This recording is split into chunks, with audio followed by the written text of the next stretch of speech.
First of all, I want to welcome the crew from Montpellier, and indeed Jerry Connellan from Roscommon, or from Elfin.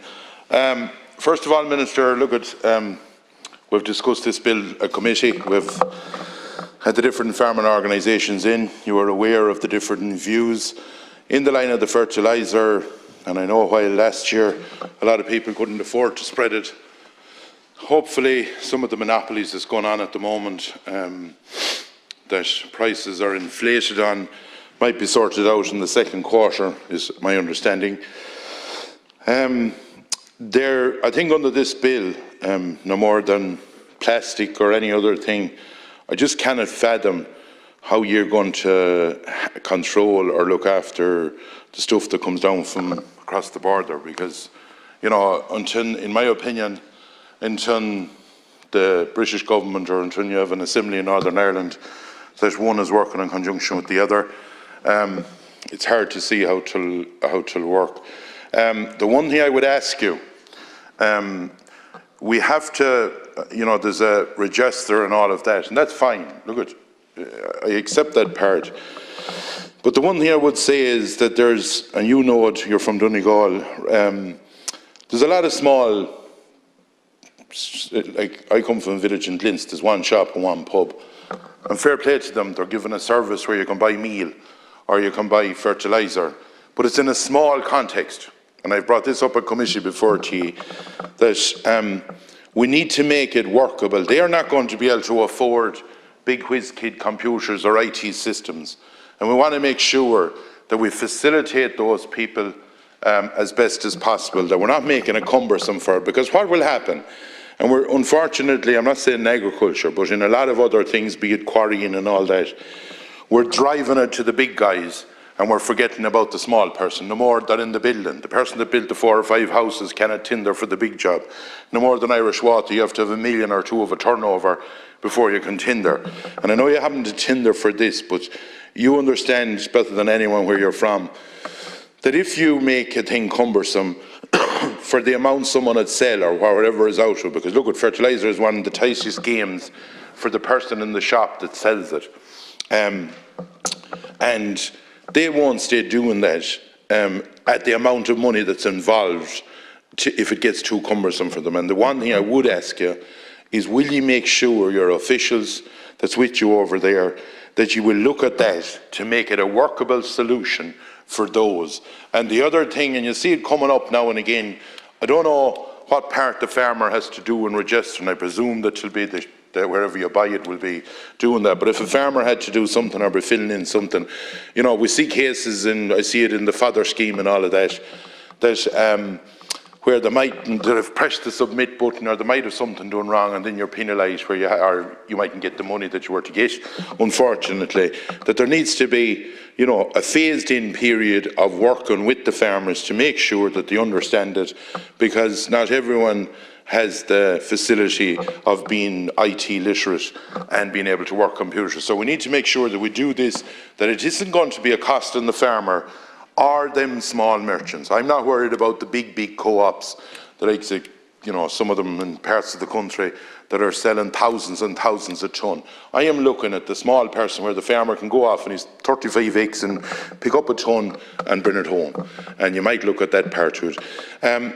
In relation to the, like, I've made my views clear about the, say, the animal, the distributing of it, and putting basically the VIT, in my opinion, getting too much control.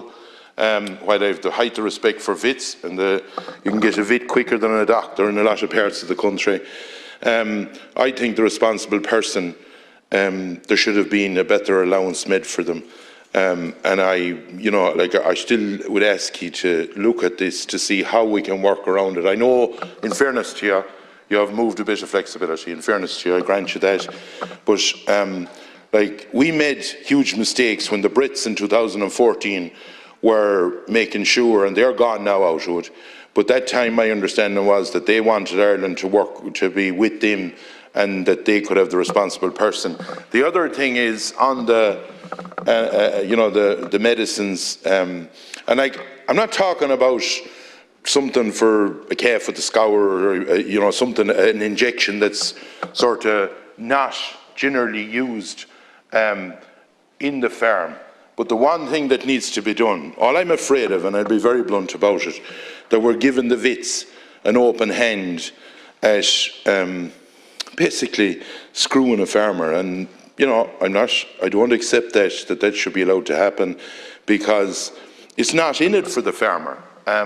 But the one thing, the dosing stuff, like for fluke and for worms and all of that, we need to make sure we have a simplified system for that. Because, and I understand fully about sheep and cattle and all of them, that some of the drenches aren't being, you know, that their cattle aren't reacting to them, to be quite frank about it, or that it's not stopping the problem. And I understand all that. But in a lot of cases, you know, you cannot just point it at the responsible person. In a lot of cases where these cases happened, the vets were putting it out or someone else was putting it out. Do you know what I mean? That's the bottom line.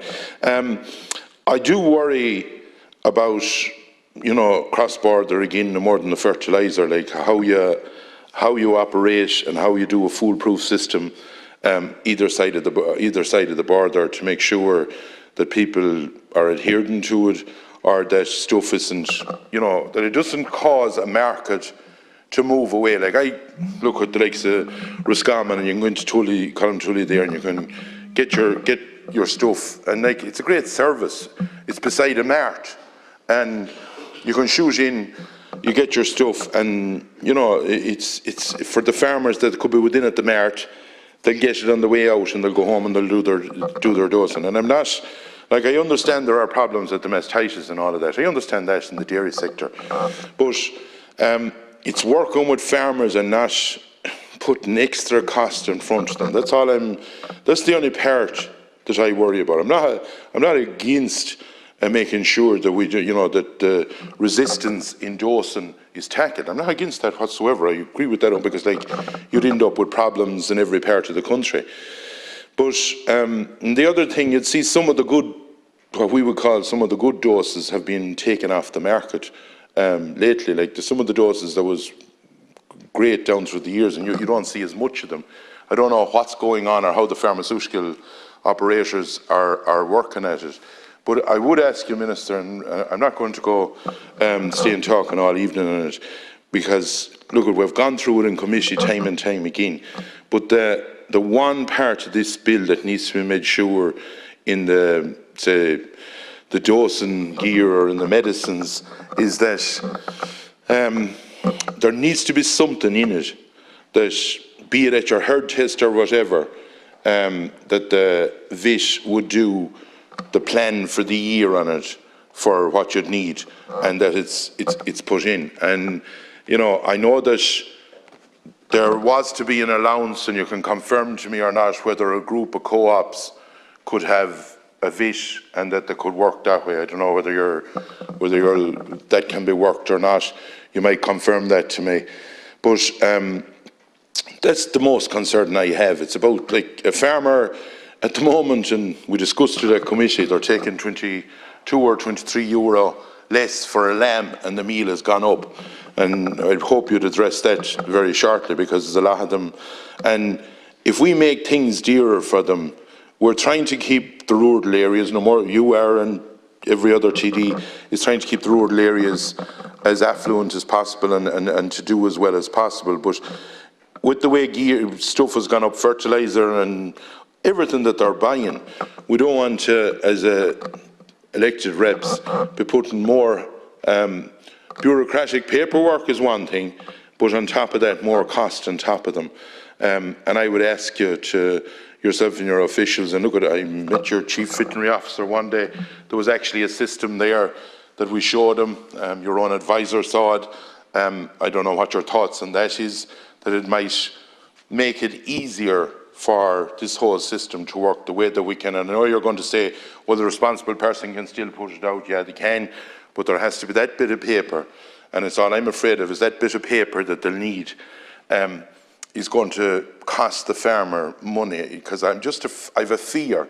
And the one thing I'd ask you to do, if you're going ahead, you know, with it, that it has to be done, and I understand that there are certain rules in Europe that you have to adhere to, that you leave room for yourself to review all of this within 6 months or a year, that if it's been abused, that you can come back and basically crack the whip at where it's gone wrong. And that's one thing I think that should be, definitely done as a matter for, because like it's about farmers.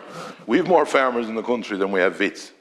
And they're more important to me, to be quite frank about it. I have no disrespect for a vet, they're great people. But the farmer is the people that's producing the food, that's up at night, lambing the ewes and keeping the whole system going. So I would ask you to look at that and try and put that into it. Thank you very much.